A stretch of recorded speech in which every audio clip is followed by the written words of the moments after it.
Саламатсыздарбы, кадырман телегөрүүчүлөр, түз эфирде актуалды маек көрсөтүүсү. Кызматыңыздарда мен Максат Абдрахунов болмокчумун. Бүгүнкү түз эфирде маегибиз телегөпүрө кызматы аркылуу Баткен облусунда кесиптештерибиз менен бирге ишке ашат.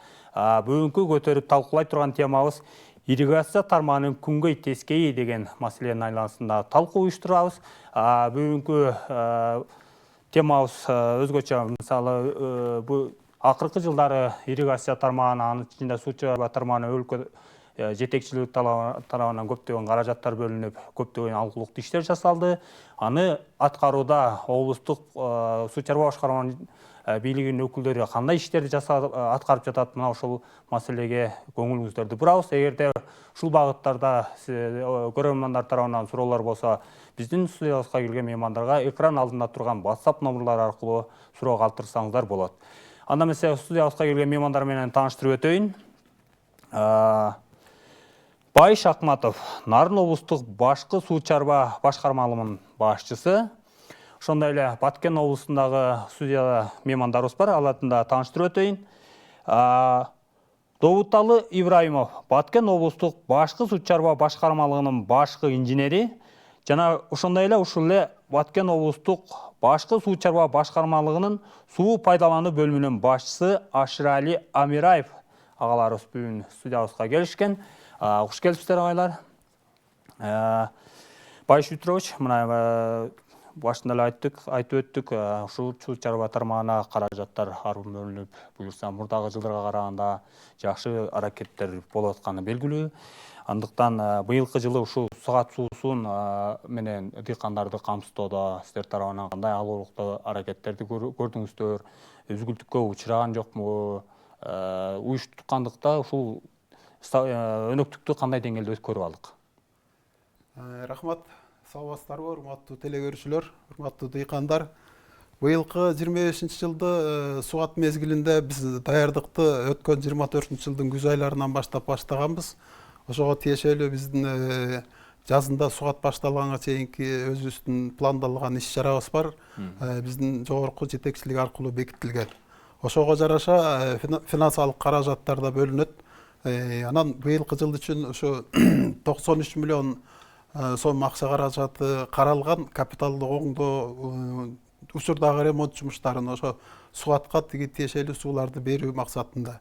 Анан бизге ошо каражаттар убагында кечикпей келди, план график боюнча. Биз дагы ошого тиешелүү өзүбүздүн пландашылган жумуштарды аткарып, каналдарыбызды, суу берүүчү башкы курулмаларыбызды, насостук станцияларыбызды убагынан кечиктирбей оңдоп, макулдашылган графиктен кечикпей суу берүүгө жетиштик. Анан сугаттын учурунда жайкы жазы мезгилинен берки учурда насостук станцияларыбыз үзгүлтүксүз иштеп берди. Башка каналдарыбыздын да кемчилиги жок, суу бердик план график менен. Анан мындан айтып койчу маселе ошо насостук станцияларыбызды ошо мамлекет деңгээлде республикалык бюджеттен бөлүнгөн акча каражаты жетиштүү болгондугунан ушу акыркы 5 жылдын ичинде жакшы жаңыртып оңдоп алдык да. Ошон үчүн сезондун жүрүшүндө эч кандай үзгүлтүк болгон жок. Жакшы, чоң рахмат. Мен кезектеги суроону Баткен облусундагы меймандарга бергим келип атат. Добуталы Темирович, ушу дыйкандарды сугат суу менен камсыздоодо ирригация тутумдарынын жаңыртып куруу маселеси негизги орунда турат да. Эгерде ирригация тутумдары жарактан чыгып калган болсо, дыйкандарга сапаттуу суу менен камсыздоо үзгүлтүккө учурайт дегендей.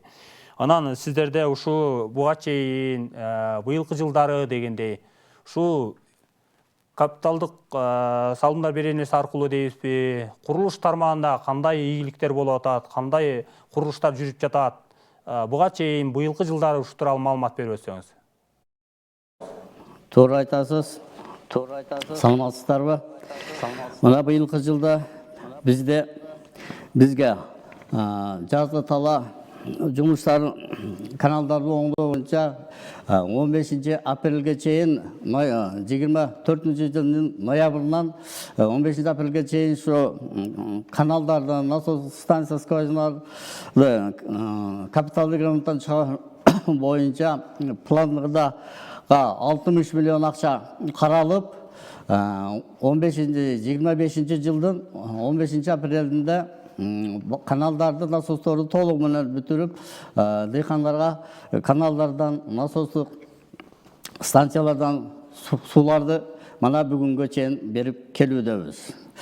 Ошого карабастан, быйылкы жылда бул ирригация тармагына өтө чоң көңүл бурулду деп мана министрибиз Бакыт Эргешевич өзү ошо февралдан баштап келип, ай сайын биздин Баткен областына келип, ошол өтө биздин сууга тармагы боюнча маселебиз оор экенин түшүнүп, өзүнүн мына биздин жаңы шайлан дайындалган Алмаз Жээналич менен 2 жолу ирет келип, ошо каналдарыбызга жана суу чыкпай жаткан таштуу жерлерге суу чыгаруу үчүн көп бүгүнкү күндө 25 жылга 5 миллиард сом каралууда. Атап кетсем,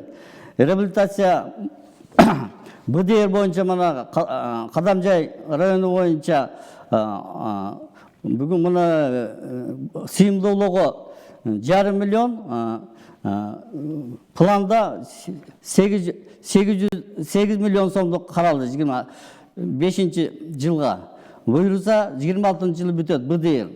Өзгөчө министрибиз БСР куруу жана тамчылатып сугарууга көңүл бурулуп, ошолорго акча бөлдүрүп, ошондой эле Тамаша Орузбеков айыл өкмөтүндө БСР куруу алдагы 26 жылда бүтөөрүн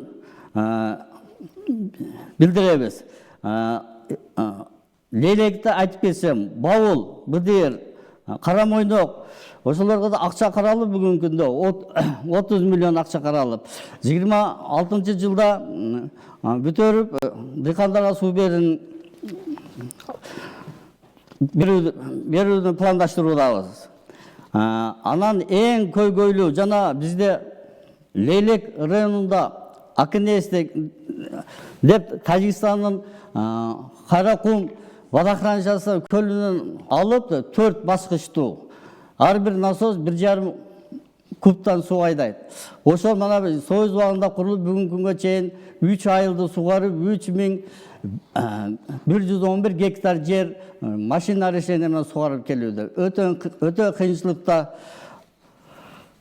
болууда. Ошону эске алып, мана Максат Дүкер мурда да башталган болчу, өз нугу менен агып келип, ошол эгер Максат Дүкер каналы бүтүп калса, 4,5 гектар жаңы жер өздөшүлөр. Ошондо жанагы мына айтып кеткен 4 баскычтуу Акынес насостук станциябызда жоюлат.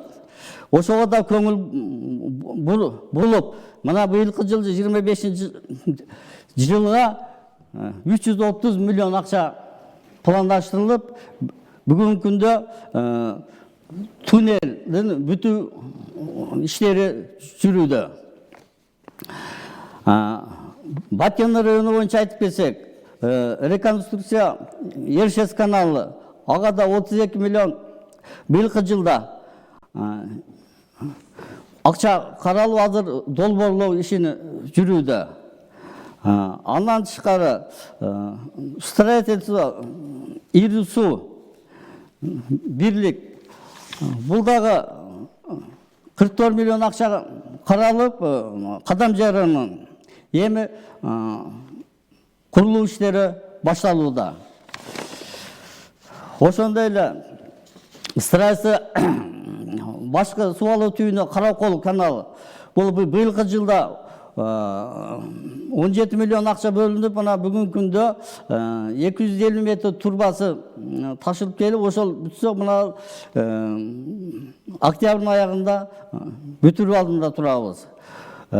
Ошондой эле Ак Татыр каналы өтө көйгөйлүү болуп жүргөн, бул 4 километри Тажик Республикасы аркылуу өтөт.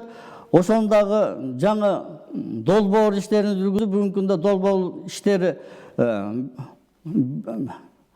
бүтүп алдында турат. Буга да 30 миллион акча каралган долбоорлоо ишине.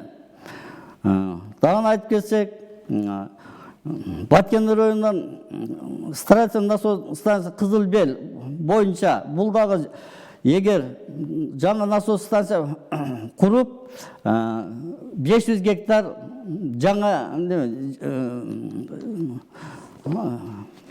кошумча суу повышенная обеспеченность пайда болмок. Дагы айтып кетсек,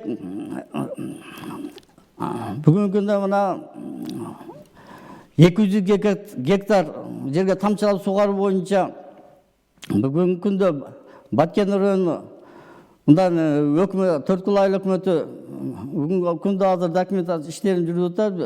Район суу чыгарат. Ошого суу чыгаруу боюнча азыр биз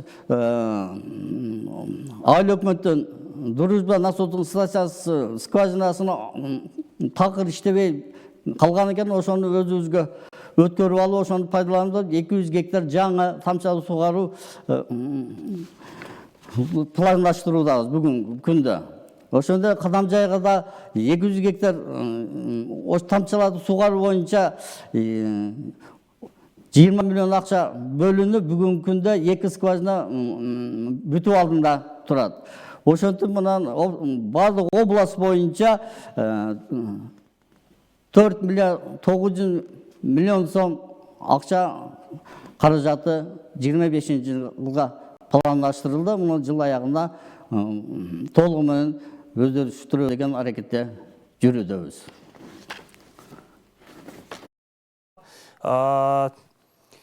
Хошурал Сейитмуратович, негизи Баткен облусу боюнча канча аянтты суу менен, суат суусу менен камсыздайсыздар? Негизи баягы суат суусу менен үзгүлтүсүз камсыздоодо мураптардын ролу чоң болот эмеспи? Бөлүштүрүп, ушул суу коромжу болбой, дыйкандардын талааларына жеткириш үчүн уюштуруу иштерин кандай деңгээлде жүргүзгөнсүздөр? Баткен облыста 59.117 гектар сугат жер бар. Райондар боюнча алганда 14.730 гектар.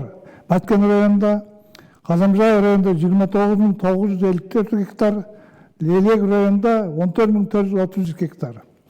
Негизинен биздин Баткен району менен Лелек району өтө шарттуу оор, таштуу, анан көп эле жерлерибиз жаңыдан өздөштүрүлгөн дагы сууду көбүрөөк талап кылат башка региондорго карагандачы. Быйыл мына неменин 7 айдын жыйынтыгы менен 8 айга өткөндө суу алуубуз 98% аткарылды, суу берүүбүз область боюнча 97%, анан гектар поливибиз 96% аткарылды. Бул деген мына неме келишим боюнча суу берүүбүз дагы 94% айландырылды. Жаңа Бөтал Темирович айткандай, биздин каналдардын бир чоңу Ершес каналы дейт, узундугу 17 километр, сыйымдуулугу 4 метр кубический. Мына немеге тендерге коюлуп атат. Себеби ал каналдар мурда курулган эде дагы уже 71-жылдары уже эксплуатацияга берилип, мындай потеря суу өтө мындай нормага караганда көбүрөөк болуп, ошол мына вакыт келип, мына Кудай кааласа, мына 26-жылы уже тендер болсо, уже башай турган болуп атабыз. Негизинен быйыл суу жакшы эле болду биздин неме областта. Эч кандай мындай неме дефицит болгон жок. Аны онусуга биз немеде сууларды өтө мындай контролдоп, райондордо да ар бир немелерге штабтарды түзүп, түнгү сугаттарды да уюштуруп, ушулар бекиде суулар агып кетпесин деп. Мен ойлойм, ушулар боюнча жакшы эле немелерге жетиштик окшойт. Мана азыр уже күз болуп, вегетацияда аягына чыгып берип атат.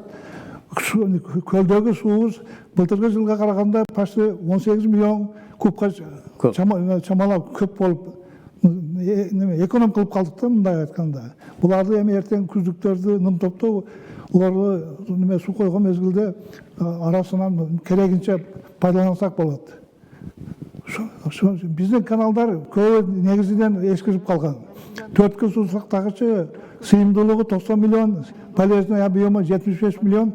71 жылы уже эксплуатацияга берилген да. Шунун бери уже мындай капитальный ремонттор магистральный каналдарда кылынбаган. Мына каражаттын жетишпегендигинден да. Мына 26-жылга Кудай кааласа тендер болуп уже ремонт кыла турганыбызда убак келип жетти. Негизинен абкал жакшы эле. Быйыл вегетацияда ондай бир ощутимый проблемалар болгон жок. Байшы Түрөч, мына Баткен жергесине ушул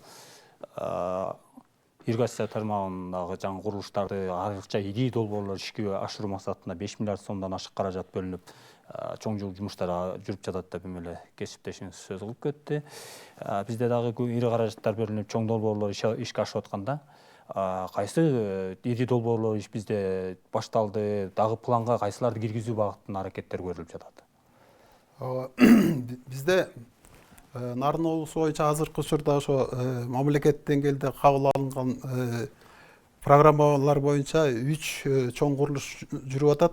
Бул Жумгалы районунда Түгөл сай БСР, Кошкор районунда Шамшы БСР, анан Куланак, Нарын районунда Куланак өзү агып чыгуучу каналды, ошо жанагы Куланак кесине байланган ошо Саматөк каналы курулуп атат.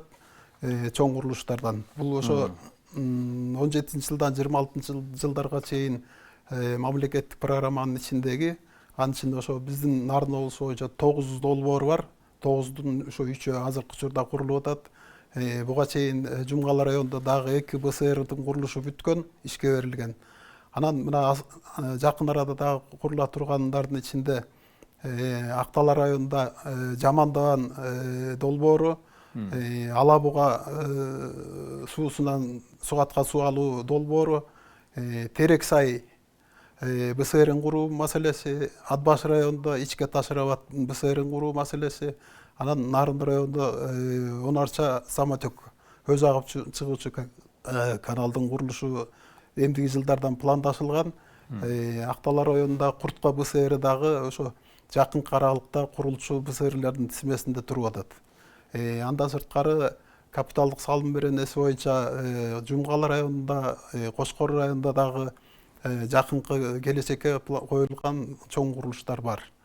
Анан негизи бизде курулуш боюнча ошо ирригация тармагында азыркы күндө 3 миллиард 593 миллион сомдук, 3 миллиард 593 миллион сомдук жумуштар жүрүп атат азыркы күндө. Ошондо мен жанагы айтып өткөн мамлекеттик программадагы 3 БСР, 2 БСР бир каналдан сырткары быйылкы жылга ошо жогоруда айтып кеттим, капремонт жумуштарына, капиталдык оңдоо жумуштарына 93 миллион акча каражаты бөлүнгөн. Андан сырткары бетон полотносун төшөө боюнча 154 миллион сомдук жумуштар аткарылат буюрса. Ошонун биринчилери материалы Атбаш районунда келип, Ача Ичке каналы бүгүнкү күндө 2 километр төшөлдү. Азыр калган жумуштарды бүтсө ошо 2 километр 800 метрге бетон полотнос төшөлөт. Ошол эле сыяктуу башка бардык райондордо ошо пландашылган. Азыркы учурда жер жумуштарын даярдап, ошо бетон полотносу келиши күтүлүп атат. Бул мындай айтканда жаңы материал болуп атат, курулуш материалы. Биздин ирригацияга пайдаланып аткан. Муну ошо ар бир районго коюп, эмди жылкы өнөктүк учурунда сугатта. Ушул мындай айтканда сыноодон өткөрөбүз да. Келечеги план биздин мамлекет деңгээлде көрүлүп аткан программада ошол ички каналдарды, арыктардын баарын ушул жана суунун коромжусун кыскартуу, дыйкандарга жеткиликтүү көлөмдө суу жеткирүү максатында ушундай бетон полотнолорун төшөө жакынкы келечекке коюлду. Бул бетон полотносу азыркы учурда сырттан ташылып келип атат, башка сыртта мамлекеттен. Анан азыркы учурда ошо заводун биздин Кыргызстанда куруп баштады. Ошол заводу бүтсө, мындай айтканда биздин мүмкүнчүлүктөр бул маселе боюнча жакшы кеңейет да. Андан сырткары проектілі долбоорлоо жумуштарына 37 миллион акча каражаты бөлүнгөн. Анан азыркы учурдун жана суу тартыштыгын сууну үнөмдөө сугат технологиясы кирип атат. Баарыңыздар билесиздер, тамчылатып сугаруу, жамгырлатып сугаруу маселеси. Ушул маселеге 61 миллион сом акча каражат бөлүнгөн. Бул Нарын районунун Учкун Сарой айылдарынын ортосунда 114 гектарга жасалып атат азыркы учурда. Андан сырткары Жумгалы районунда жасалып атат 150 гектарга. Анан жакынкы арада уже тендерлерин өткөрүп баштадык. Актала районунда дагы, башка райондордо дагы ушу жамгырлатып сугаруу боюнча дагы мындай айтканда бир 592 гектарга чейин жаңы жер кошулат. Анан ошого жараша каражаты да уже дайын, ошону биз өздөштүрүүнүн үстүндө иштеп атабыз. Анан мында сырткары Кочкордо көлүк көк суусунан суу алуу боюнча долбоор жүрүп атат. Бул 560 миллион сомдук жумуш жүрүп атат. Анан жогоруда айткан жанагы мамлекет деңгээлдеги программа. Ушундай жумуштар жүрүп атат курулуш иштери боюнча. Жакшы. Доутал Темирович, негизде бул каналдардын баары илгери айыл өкмөттөрүнүн балансында болуп, ошол суу чарба башкармаларынын карагына өтпөгөндүктөн айласы абалга келип калганда. Анан өкмөттүн 207 токтом менен ушу ички чарбалык каналдарды баланска алып, калууна келтирүү багытында иштер ишке ашыруу тапшырмалар берилген. Ушул багытта сиздерде кандай иштер жүрүп атат? Чарбалык каналдарды өзүңүздөрдүн баланска алуу, калууна келтирип, талаптагыдай ремонттон өткөрүү багытында. Мына Кыргыз Республикасы Министрлер комитетинин 2024 жылдын 29 апрелиндеги 207 токтом аткарылышы боюнча бүгүнкү күндөгү маалымат берип койсом, Кызылкая шаары боюнча бүгүн Кызылкая шаарынын караштуу Акбулак айылында 25 километр ички чарба каналдар Карон айылынан жашаган Бысыр өткөрүлүп алынды суу чарбасында. Ошондой эле Кадамжа району боюнча Молдон Нияз айыл өкмөтүнүн 44 километр ички чарбалары өткөрүлдү. Жана Кадамжа району боюнча калган айыл өкмөттөрүнүн ички чарбалык ирригациялык тармактар такталып, топосъемка жүргүзүлүп, электрондук базага киргизүү иштери жүрүп жатат. Лелек району боюнча айтып кетсем, жалпы 6 айыл өкмөтүнүн жана Разаков шаары боюнча ички чарбалык ирригациялык тармактар такталып, топосъемка жүргүзүлүп, электрондук базага киргизилип, Лелек райондук кадастр мамлекеттик ишкана тарабынан документтери даярдалды. Баткен району боюнча айтсам, ички чарбалык сууга тармактар инвентарь жасалып, тактоо иштери жүрүүдө. Бүгүнкү күндө Самаркандагы айыл өкмөт тарабынан ички чарбалык каналдарынын топосъемкасы жүргүзүлүп, мамлекет акыт алуу боюнча иштери жүргүзүлүүдө.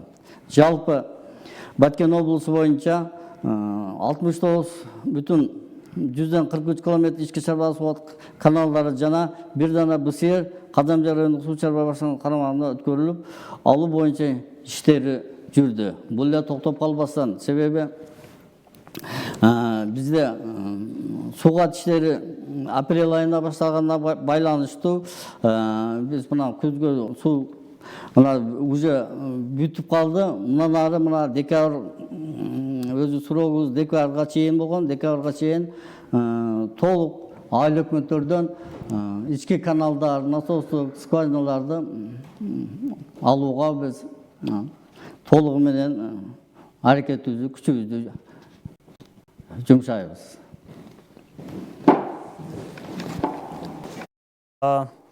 Ашыр агай, сизге суроомундай болуп атат да.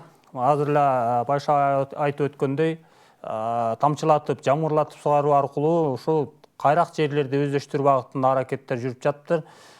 Сиздер ушул жамгырлатып, тамчылатып сугаруу Баткенди мисалында кеп кылсаңыз, сиздерде бул долбоор жемиштүү ишке ашып атабы, канча аянтка суу берүү үчүн мүмкүнчүлүктөр түзүлүп атат? Ошончо айтып өтсөңүз. Баткен районунда өзү план боюнча 200 гектар жерге біз уже неме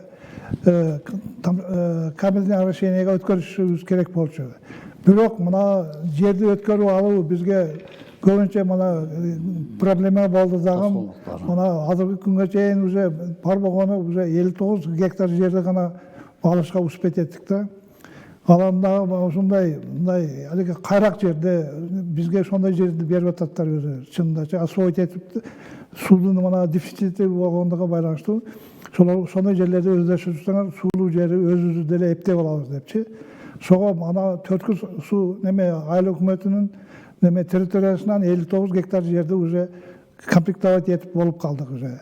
Документтер да бүтүп калды. Мына жылдын аягына чейин мүмкүнчүлүк болушунча биздин шартта мындай капельный орошенияны мындай принимать эткенде биз испытание кылып көрүп атабыз. Себеби жерибиз таштактуу, анан мындай неме мелко зернистый шагылдагын мына суудун сиңимдүүлүгү мындай практически немеге мындай эффект жакшы берилбей тургандай сезилип атат да.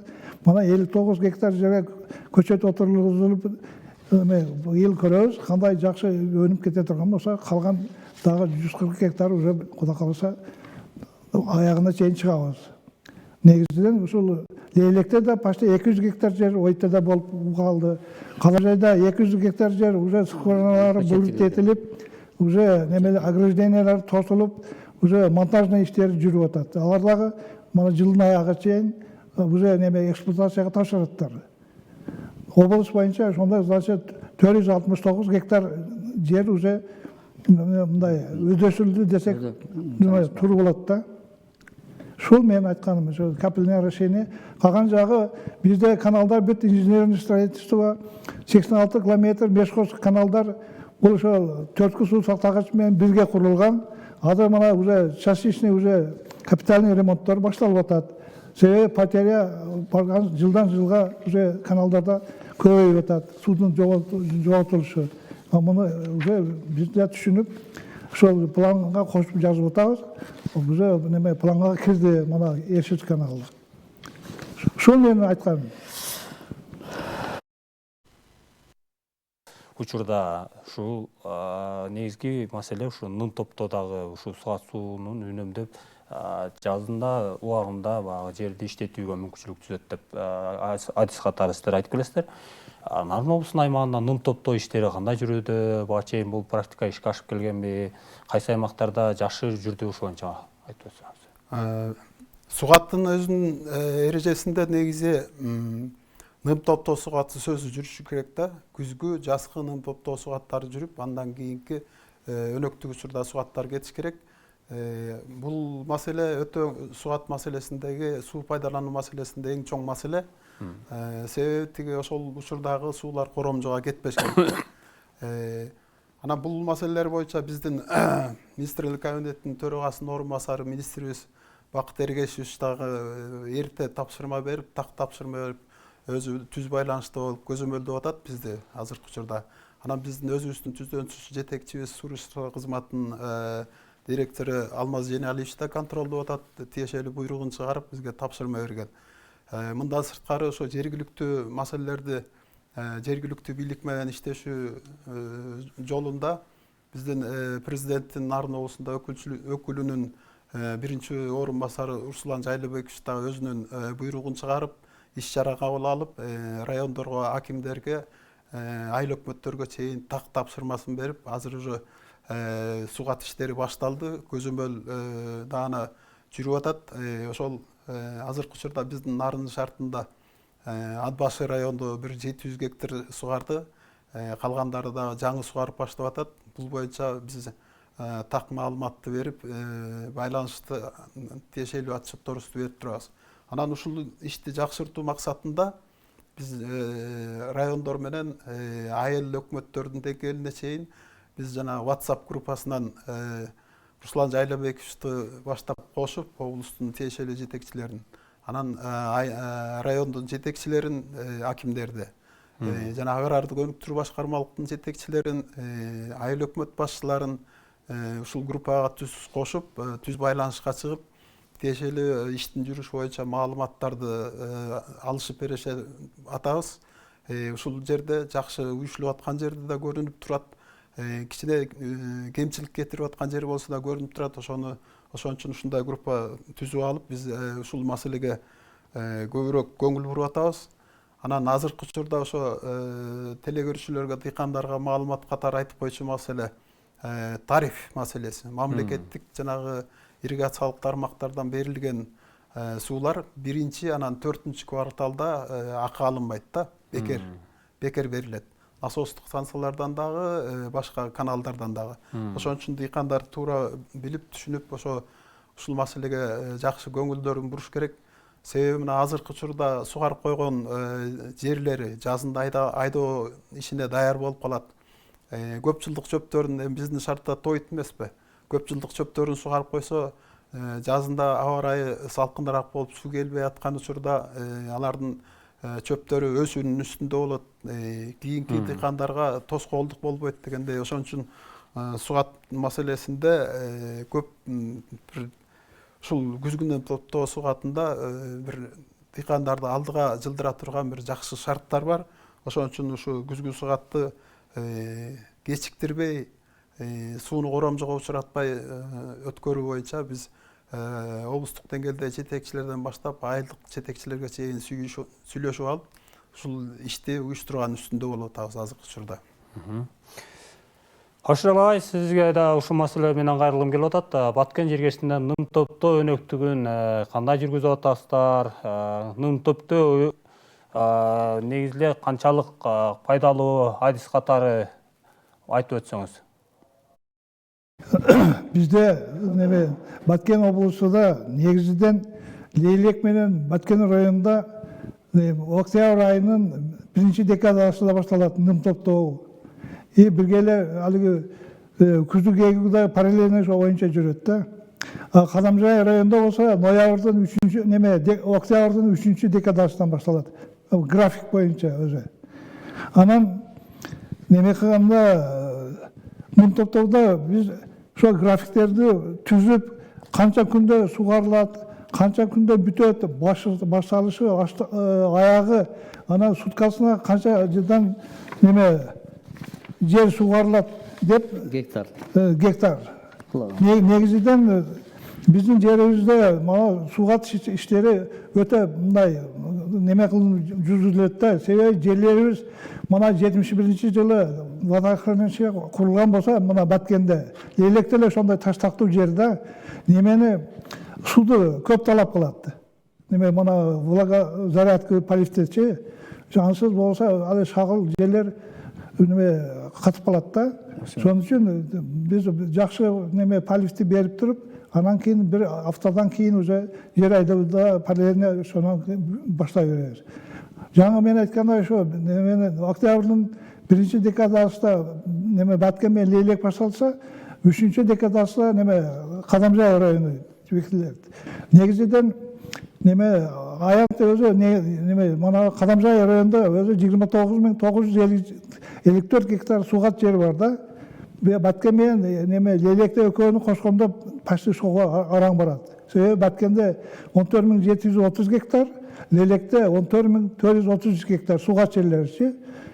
Ошондо бизде эгер жакшы суу коюп, айдап, анан күздүк эгебиз да. Күздүктү да жылда пландаштырабыз. Быйыл да мына күздүк эгиш боюнча Баткен 540 гектар, Кадамжай 1940 гектар, Лейлек болсо 2500 гектар жер күздүк эгүүгө уже пландаштырып, ошого даярданып, Кудай кааласа күздүк эгүүгө сууларды берип атабыз уже.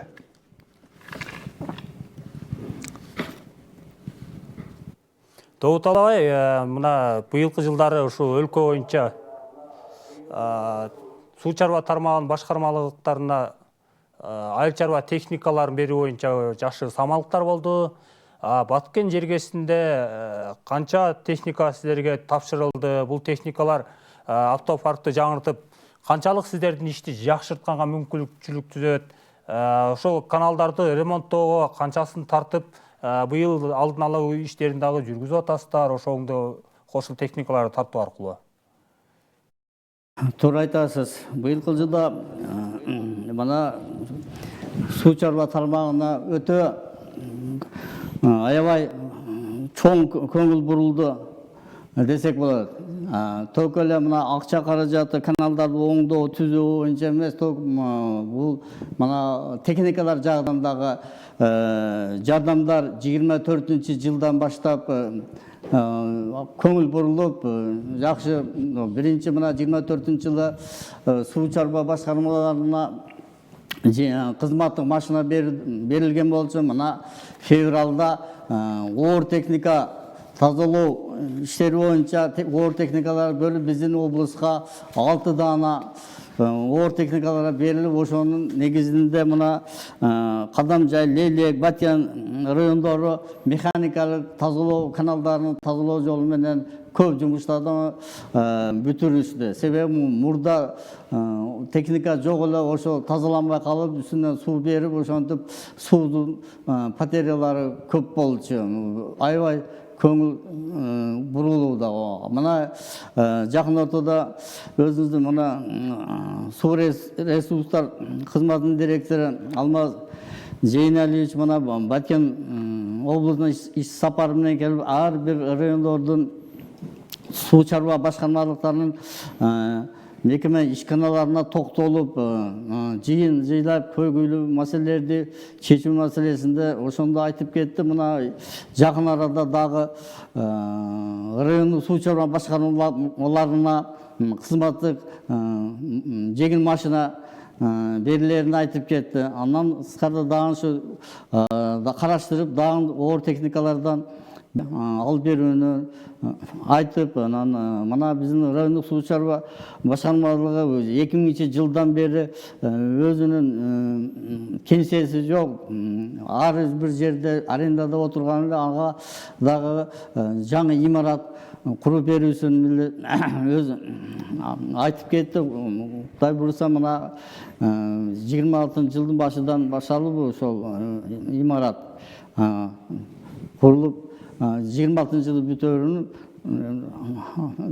айтып, ошондой жакшы көңүл суу чарбалыгына быйылкы жылы аябай зор көңүл бурулуулар деп айтып кетсем жаңылышпайм.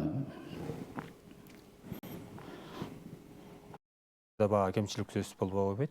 Анан сиздердин суу чарба башкарганда мына техникалар менен камсыздалып, жакшы жылыштар болуп атат, жанагындай ири курулуштар жүрүп атат дегендей. Бирок бизде дагы баягы көйгөйлүү маселелер толтура атат суу чарба тармагында. Кандай көйгөйлүү маселелер бар, ошолор боюнча да токтолуп өтсөңүз, аны чечүү үчүн кандай иш-аракеттерди жүргүзүп атасыздар бүгүнкү күндө? Жумушчулардын, кызматкерлердин эмгек акыларына байланышкан көйгөйлөр айтылды буга чейин. Ошону чечүү баатында да иштер жүрүп атабы, ошо боюнча кыскараак айтып токтолуп өтсөңүз. Бизде ошо быйылкы жылы жай айында ошо эмгек акылар көбөйтүү маселеси чечилди. Ошол боюнча бизде азыр эмгек акы мурункуга салыштырмалуу жакшырып калды да. Анан анын дагы бир эки тараптан финанслоо маселеси боюнча чечилип атат. Республикалык бюджеттен, анан кайра тиги атайын каражаттын эсебинен.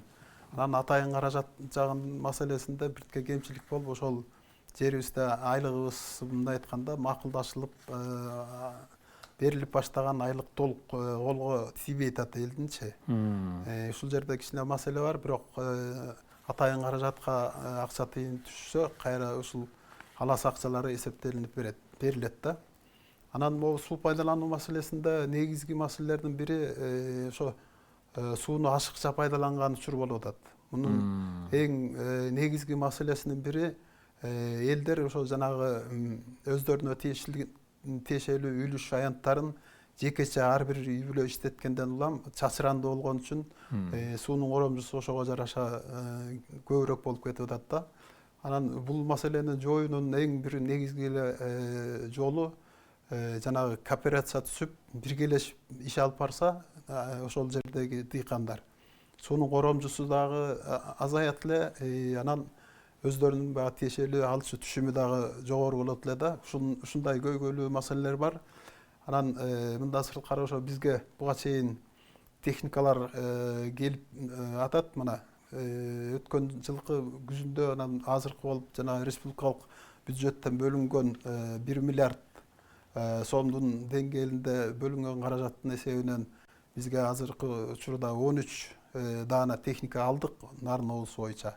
Андан сырткары Нарын башкы суу чарба башкарма алганда облустук мекемеге Япониянын Жайка программасы боюнча дагы 4 даана техника келгенде анын экөө келди. Экөө ушу жаз айлары менен же жылдын этегине чейин келери пландашылып атат да. Негизинен ушул анан эми азыркы учурда өзүңүздөр көрүп климаттын татаалдыгы кургакчылык өкүм сүрүп атат жылдан жылга. Ушул шартта биздин дыйкандар ошон үчүн биргелешип сууну коромчулабай пайдаланыш керек да. Жакшы. Баткендеги биздин меймандарга дагы суроо, агайлар, сиздердеги дагы ушул көйгөйлүү маселеге токтолуп өтсөңүздөр. Бүгүнкү темабыз ошо ирригация тармагынын күнгөй тескей болуп аткандан кийин сиздерде көйгөйлүү маселелер кайсы болуп атат, аны чечүү абактында кандай иш-аракеттер жүргүзүп атасыздар, эмгек акы деп атабыз, эми эле сөз кылып өткөндөй, мүмкүн болсо кыскараак жооп берсеңиздер. Көйгөйлүү маселелер кайсылар болуп атат? Ал багытта кандай иш алып баратасыздар ошо боюнча? Көйгөйлүү маселени мана жана айтып кеттим, Төрбай Бакат Эргешевич биздин директор Алмаз Жейнали ошо көйгөйлүү маселелерди айтып жана айтып кеткен төмөндөгү ошо курулуштарды ошо киргизип, калган дагы көйгөйлүү маселелерди 2026 жылга пландашырууну койдук. Ал дагы атап айтсам, ал дагы общий немеси 5 миллиард сомдук экен. Көйгөйлүү асынында Лелегрону айтып кетсем, Саркент, Лейлек суу сактагычын куруу.